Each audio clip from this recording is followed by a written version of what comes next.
तो सितंबर महीने में ऐसे बहुत सारे ज़रूरी काम करने होंगे अभी पौधे में। और ऐसे ही बहुत बढ़िया एक असरदार फर्टिलाइज़र बताने वाली हूँ जिनसे प्लांट में आप साल भर गुच्छों में फ्लावरिंग ले सकते हैं। आपके गुलाब के प्लांट में फूल नहीं आते, कलियाँ नहीं बनती या प्लांट हेल्दी नहीं है, तो इसके लिए ये ज़रूरी फर्टिलाइज़र ज़रूर दीजिए। प्लांट में भर भर के कलियाँ आएंगी और प्लांट में जो पत्तियाँ आएंगी वो लश ग्रीन बनेंगी, प्लांट हेल्दी बनेगा। और प्लांट में अगर बार बार कीड़े मकोड़े या फंगस का प्रॉब्लम आता है, ये भी सॉल्व हो जाएगी। तो एक ही फर्टिलाइज़र में आपको नाइट्रोजन, फास्फोरस, पोटाशियम और भी बहुत सारे माइक्रो मैक्रो न्यूट्रिएंट्स मिलने वाले हैं। तो ऐसा एक फर्टिलाइज़र जिससे प्लांट हेल्दी तो बनेगा ही, साथ में भर भर के प्लांट में कलियाँ आएंगी और प्लांट में जो कलियाँ आएंगी वो अच्छे से खिलेंगी भी। तो ये बहुत ही ज़्यादा असरदार फर्टिलाइज़र है, ताकतवर फर्टिलाइज़र है। साथ में मैं प्लांट केयर बताने वाली हूँ। आपका प्लांट अगर हेल्दी नहीं है और इस सितंबर महीने में आपको जो जो काम करना है, अभी इस टाइम आपको जो काम करना है वो मैं आगे बताऊँगी। साथ में बताऊँगी प्लांट अगर हेल्दी नहीं है, प्लांट में कीड़े मकोड़े लगे हैं, तो प्लांट को आप वीक में एक बार नीम ऑयल का स्प्रे ज़रूर कर दिया कीजिए।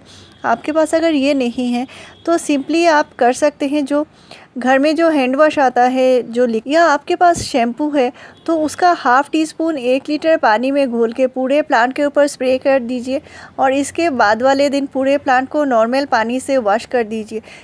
और आप देख सकते हैं मेरे प्लांट में मैंने इस तरह कटाई छटाई किया है, यानी हल्के से ट्रिमिंग किया है। तो ट्रिमिंग करने से क्या होता है, प्लांट बहुत ही ज़्यादा घना होता है, बुशी होता है, प्लांट में नए नए ग्रोथ शुरू होते हैं। तो प्लांट में इस तरह हल्के से ट्रिमिंग करना भी ज़रूरी होता है। अभी आप प्लांट की हल्की ट्रिमिंग कर सकते हैं या मार्च के महीने में कर सकते हैं। तो ये जो हाइब्रिड गुड़हल होते हैं, इनको बहुत ज़्यादा एक साथ कटाई छटाई नहीं करनी है। और अभी आप अपने गुलाब में भी कर सकते हैं। गुलाब में भी हल्की ट्रिमिंग करेंगे तो आगे जाके ये नए ग्रोथ शुरू करेंगे और इनमें फ्लावरिंग भी होगी। तो अभी ट्रिमिंग के साथ साथ प्लांट को न्यूट्रिशन भी ज़रूरी है। तो बरसात के वजह से मिट्टी से जो न्यूट्रिशन जा चुका है वो तो देना ही है। साथ में कभी कभी आपने देखा होगा किसी किसी पॉट में से मिट्टी भी बहुत सारा जा चुका होगा। तो आपको जो जिस प्लांट पे रूट दिखाई दे रही हैं, उनको रूट को आपको फिलिंग करनी होगी मिट्टी से। तो इसके लिए आपको मिट्टी जो रेडी करनी पड़ेगी। तो मिट्टी अगर आपने 50% मिट्टी लिया होगा तो कम से कम इसमें 30% कंपोस्ट ज़रूर मिलाइएगा। और अगर आपकी मिट्टी चिपचिपी है तो थोड़ी सी रेत भी मिला सकते हैं, यानी जो सैंड आता है रिवर सैंड, वो थोड़ा सा मिला सकते हैं।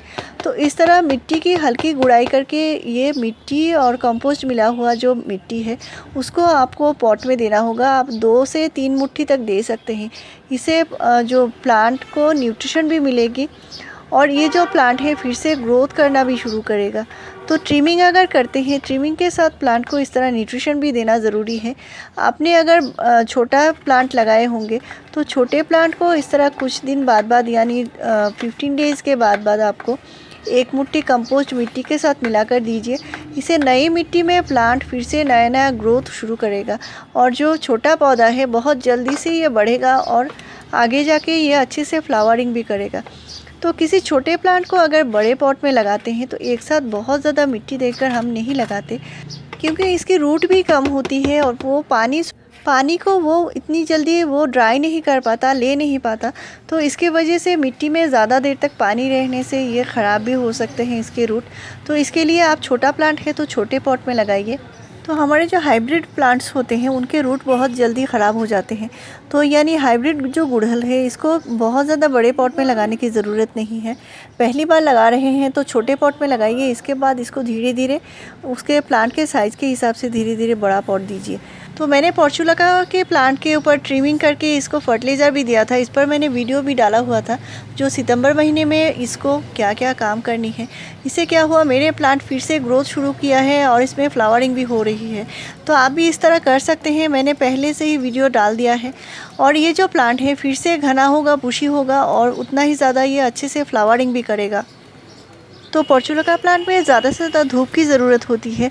जितनी ज़्यादा धूप लगेगी उतनी ही ज़्यादा ये फ्लावरिंग भी करेगा। तो अभी जो मैं बताऊंगी खाद के बारे में, तो अभी लिया है मैंने केले का छिलका यानी बनाना पील्स। और ये जो बनाना के पील्स है हमारे पोटाशियम की पूर्ति करने में बहुत ज़्यादा कारगर है। साथ में मैंने एलोवेरा के लीफ लिए हैं। एलोवेरा की जो पत्ती होती है इनमें बहुत सारे न्यूट्रिशन होते हैं, प्लांट को कई सारे न्यूट्रिशन देते हैं और इसमें माइक्रो मैक्रो कई सारे न्यूट्रिशन होते हैं, प्लांट की रूट को स्ट्रॉन्ग बनाते हैं। ये एक बहुत ही अच्छा रूटिंग हार्मोन का काम करता है। साथ में प्लांट में कई सारे माइक्रो और मैक्रो न्यूट्रिएंट्स देगा, तो प्लांट को हेल्दी बनाने के लिए, प्लांट में ज़्यादा फ्लावरिंग लेने के लिए ये एलोवेरा की लीफ ज़रूर यूज़ कीजिए। और ये साथ में दे रही हूँ चाय की पत्ती। तो अभी मैंने चाय बनाई है और बिना दूध और चीनी के जो चाय बनाई है वो चाय पत्ती साथ ही साथ इस्तेमाल कर सकते हैं। अगर आपको फ्रेश चाय पत्ती लेनी है तो भी आप ले सकते हैं। तो मैंने 2 टीस्पून जो यूज़ की हुई चाय पत्ती लिया है। तो आप अगर चाहते हैं फ्रेश चाय पत्ती देना तो आपको 1 टीस्पून देने से ही चलेगा। साथ में आपको पानी भी मिलाना है, तो पानी में ही बनाएंगे, ये लिक्विड खाद है। तो इसके लिए मैंने यहाँ पे ½ लीटर पानी लिया है और इतना ही काफ़ी है। तो आपके पास अगर बनाना पील ज़्यादा है तो आप 2 या 3 बनाना पील भी दे सकते हैं। तो मैंने इनको हटा लिया है पहले से ही। और ये जो बनाना पील का बना हुआ है इनको आप फिर से पानी देकर रख सकते हैं 1 या 2 दिन के लिए। इसको बनने में 2 दिन टाइम लगता है, तो इसके लिए मैंने पहले से ही ये फर्टिलाइज़र बनाकर रख दिया है और इसको ऊपर से इसके जो छिलके हैं इनको हटा दिया है। तो मैंने इनको छान लिया है और छानना बहुत ज़रूरी है और इनको अच्छे से डाइल्यूट भी करना ज़रूरी है। ये जो फर्टिलाइज़र हैं हमारे सभी प्लांट के लिए बहुत ज़्यादा ज़रूरी है और इनमें भरपूर मात्रा में पोषक तत्व है, प्लांट को हेल्दी बनाएंगे, प्लांट में कलियाँ भी लाएंगी। तो आप अपने छोटे से छोटे प्लांट में भी दे सकते हैं और बड़े प्लांट में भी दे सकते हैं। तो इसको डाइल्यूट का जो रेशियो है, अगर 1 लीटर फर्टिलाइज़र आपने बनाया है तो कम से कम 2 लीटर नॉर्मल पानी मिलाकर पौधे में दीजिए।